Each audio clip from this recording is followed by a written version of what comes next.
Hello friends, my name is Dawn McVey, and back when Kindreds very first started here at church, I was given the opportunity to serve on the Kindreds planning team, and it was part of my responsibility to sort of oversee the aesthetics for Kindreds night. So our team made sure that the spaces that you would walk into at Kindreds night were beautiful and welcoming and inviting, and it was such a joy to be able to serve in that way, being able to use my creativity for something that would honor the Lord and also hopefully be a blessing to others.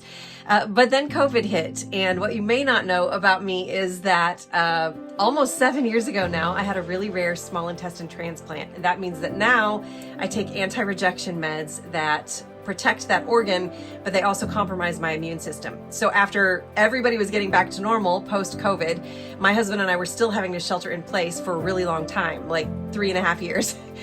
When we finally got the all clear to start being out around people again, we still had to mask and be really careful. And so it was kind of during that time that Kindred's conference last year was coming up, and Pastor Sarah, knowing our circumstances, knowing that we'd been worshiping from home in our living room via the live stream for 3.5 years, she reached out and said, would you be willing to paint some special pieces that we could use for Kindred's conference? And I said, yes, that's a cool way for me to be able to serve, but from the safety of my little studio bubble here. And so I painted a Shield of Faith painting that they used to create art prints that were given to each attendee. And then I painted a suit of armor. Yes, an actual suit of armor. They ordered a head to toe, legit heavy metal suit of armor that I painted covered with flowers.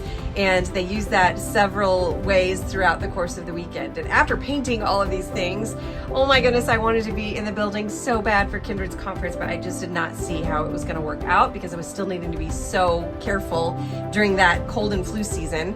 And that's when the Kindred's team reached out and said, what if you came in the back door, you sat up in the balcony all by yourself, no one else will be in the balcony. And that's what we did. And it was such a joy to be able to be in the building for Kindred's conference, to worship in the same room alongside all of my sisters in Christ, to hear the message and to learn and grow. I came away feeling so encouraged and inspired and uplifted. Not only that, but at the end of conference, they took those armor pieces that I had painted and they gave them away to different women who'd been nominated by others there at the conference throughout the course of the weekend.